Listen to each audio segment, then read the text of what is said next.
اعوذ باللہ من الشیطان الرجیم بسم اللہ الرحمن الرحیم الحمدللہ والصلاة والسلام علی رسول اللہ وعلی آلہ وصحبہ اجمعین اشہد ان لا الہ الا اللہ واشہد ان محمدا عبدہ ورسولہ رب اشرح لی صدری ویسر لی امری واحلل عقدۃ من لسانی یفقہوا قولی ربنا زدنا علما اللہم فقہنا فی الدین۔ نوح علیہ السلام کے قصے کے بارے میں آج ہماری آخری قسط ہے۔ آج ہم بات کریں گے طوفان کی آمد اور نجات پانے والوں کا شکر ادا کرنے کا حکم۔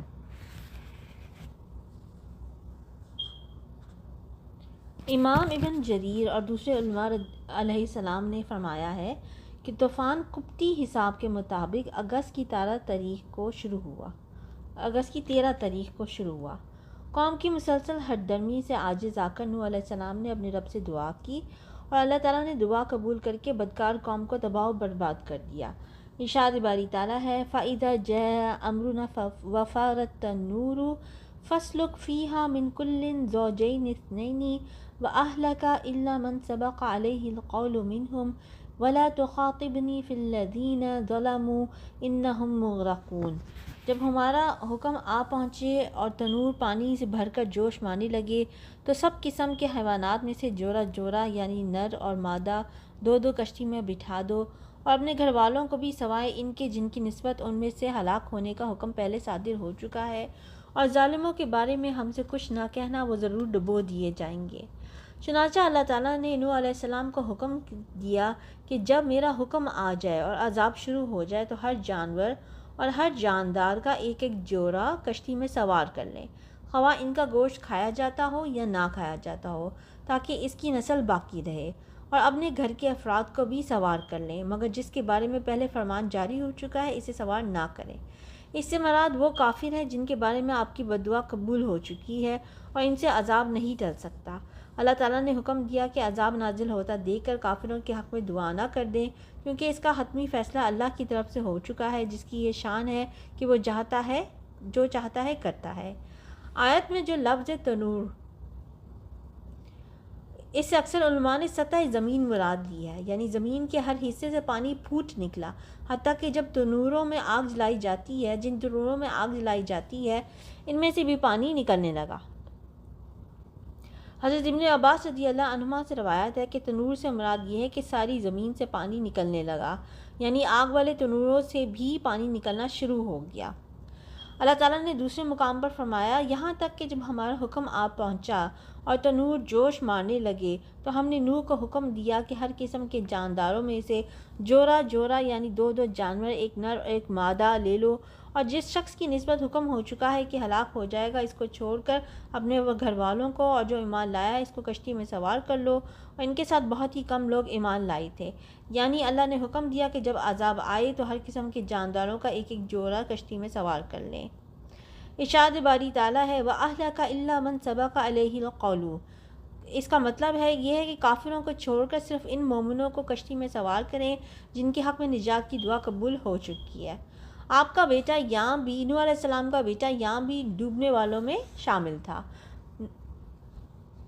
اور ومن آمنا یعنی امت کے جو افراد آپ پر ایمان لا چکے ہیں انہیں کشتی میں سوار کر لیجئے۔ وما آمن معه الا قلیل، آپ کے ساتھ بہت تھوڑے لوگ ایمان لائے، حالانکہ آپ طویل عرصے تک ان میں تشریف فرما رہے اور ترغیب و ترہیب، وعدہ اور وعید کے گوناگوں اسالیب کو استعمال کرتے ہوئے پوری قوت کے ساتھ رات دن تبلیغ میں مصروف رہے۔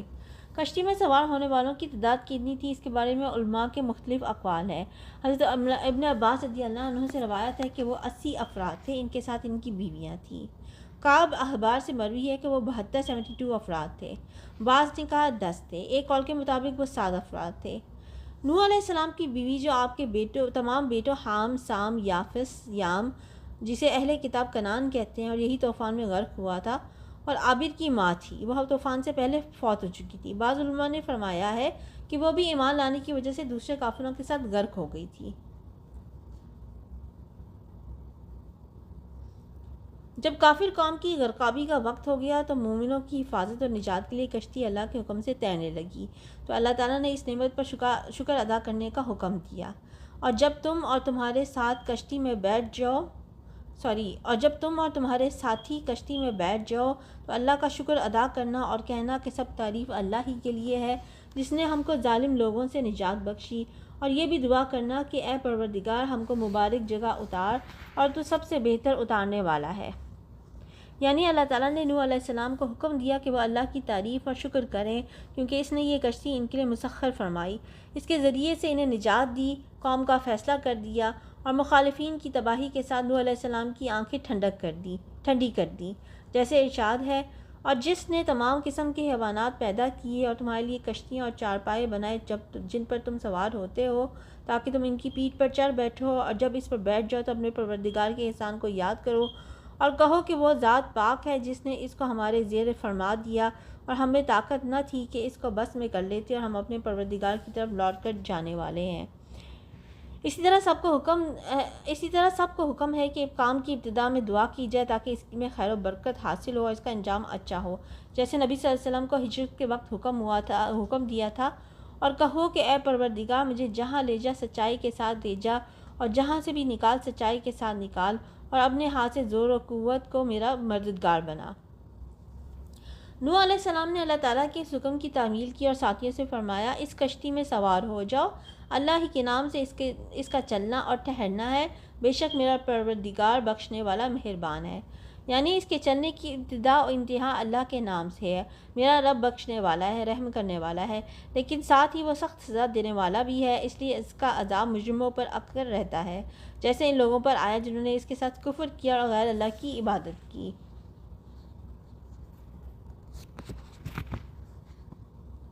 سورہ ہود کی آیت ہے، وہ ان کو لے کر طوفان کی لہروں میں چلنے لگی، لہریں کیا تھیں؟ گویا کے پہاڑ تھے۔ اس کی وجہ یہ تھی کہ اللہ تعالیٰ نے آسمان سے ایسی شدید بارش نازل فرمائی جو زمین پر اس سے پہلے کبھی نہیں ہوئی تھی، نہ بعد میں کبھی ہوگی۔ یوں لگتا تھا جیسے مشکوں کے منہ کھول دیے گئے ہیں، اور اللہ کے حکم سے زمین پر ہر راستہ اور ہر قطرے سے پانی پھوٹنے لگا۔ جیسا کہ اللہ تعالیٰ نے فرمایا ہے، تو نوح نے اپنے پروردگار سے دعا کی کہ الہی میں ان کے مقابلے میں کمزور ہوں تو ان سے بدلہ لے، پس ہم نے زور کے مینے سے آسمان کے دہانے کھول دیے اور زمین میں چشمے جاری کر دیے، تو پانی ایک کام کے لیے جو مقدر ہو چکا تھا جمع ہو گیا، اور ہم نے نوح کو ایک کشتی پر جو تختوں اور میخوں سے تیار کی گئی تھی سوار کر لیا، وہ ہماری آنکھوں کے سامنے چلتی تھی۔ یہ سب کچھ اس شخص کے انتقام کے لیے کیا گیا جس کو کافر مانتے نہ تھے۔ اللہ تعالیٰ نے مزید فرمایا، جب پانی طغیانی پر آیا تو ہم نے تم کو لوگوں کو کشتی پر سوار کر لیا تاکہ اس کو تمہارے لیے یادگار بنائیں اور یاد رکھنے والے کان اسے یاد رکھیں۔ کئی مفسرین نے فرمایا ہے کہ پانی بلند ترین پہاڑ سے بھی 15 ہاتھ بلند تھا۔ حضرت ابن عباس رضی اللہ عنہ نے فرمایا کہ پانی کثرت سے نکل آیا، یعنی مشرق سے مغرب تک ساری زمین کے طول و عرض میں، میدانوں، پہاڑوں، صحراؤں اور چٹیل میدانوں میں ہر جگہ آیا، جس کے نتیجے میں ہر زندہ چیز ہلاک ہو گئی۔ ارشاد باری تعالیٰ ہے، اس وقت نوح نے اپنے بیٹے کو پکارا جو کہ کشتی سے الگ تھا کہ بیٹا ہمارے ساتھ سوار ہو جا اور کافروں میں شامل نہ ہو۔ اس نے کہا کہ میں ابھی پہاڑ سے جا لگوں گا، وہ مجھے پانی سے بچا لے گا۔ انہوں نے کہا کہ آج اللہ کے عذاب سے کوئی بچانے والا نہیں اور نہ کوئی بچ سکتا ہے مگر جس پر اللہ رحم کرے۔ اتنے میں دونوں کے درمیان نہر حائل ہو گئی اور وہ ڈوب کر رہ گئے۔ یہ نوح علیہ السلام کا بیٹا یام تھا جو سام، حام اور یافس کا بھائی تھا۔ بعض علماء نے اس کا نام کنعان بتایا ہے۔ وہ کافر اور فاسق تھا، اس نے اپنے والد کا سچا دین قبول نہ کیا، اس لیے ہلاک ہونے والوں کے ساتھ ہلاک ہو گیا، جبکہ آپ کا دین اور مذہب قبول کرنے والے نجات پا گئے، حالانکہ وہ ان سے نسبی تعلق نہیں رکھتے تھے۔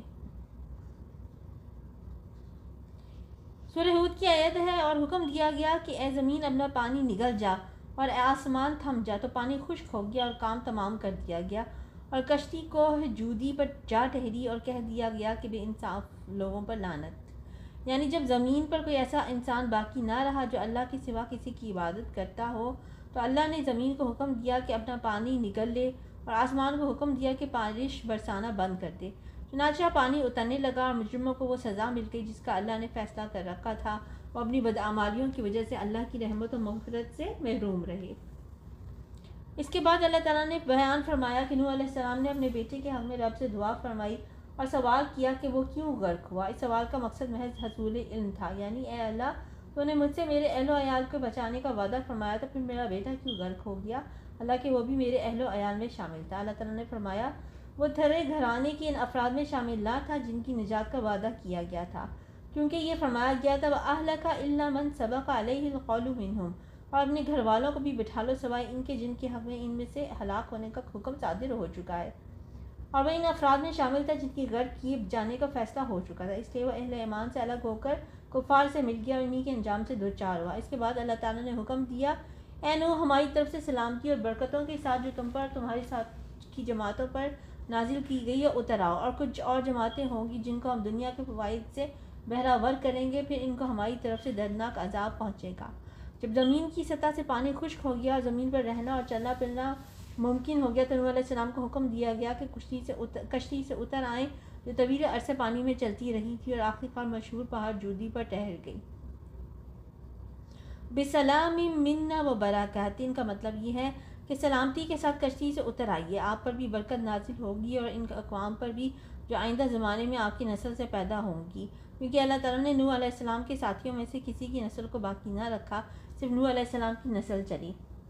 جیسا کہ ارشاد ہے وَجَعَلْنَا ذُرِّيَّتَهُ هُمُ الْبَاقِينَ، اور ہم نے اسی کی اولاد کو باقی رہنے والا بنایا۔ حضرت عبداللہ بن عمر رضی اللہ عنہ سے روایت ہے، انہوں نے فرمایا ہم لوگ رسول اللہ صلی اللہ علیہ وسلم کی خدمت میں حاضر تھے کہ ایک بدو آیا، اس نے سیحان شام کے ایک شہر کا بنا ہوا جبہ پہنا ہوا تھا جس کو ریشم کے بنے ہوئے بٹن لگے ہوئے تھے۔ اس نے کہا تم لوگوں کا ساتھی محمد صلی اللہ علیہ وسلم شہ سواروں کی اولاد شہ سواروں کو ذلیل کر دینا چاہتا ہے اور گدریوں کی اولاد گدریوں کو بلند کر دینا چاہتا ہے۔ نبی صلی اللہ علیہ وسلم نے اس کا جبہ گریبان سے پکڑ کر فرمایا میں تجھے بے عقلوں کا لباس پہنے ہوئے دیکھ رہا ہوں۔ پھر فرمایا جب نوح علیہ السلام کی وفات کا وقت آیا تو انہوں نے اپنے بیٹے سے فرمایا میں تجھے ایک نصیحت کرتا ہوں،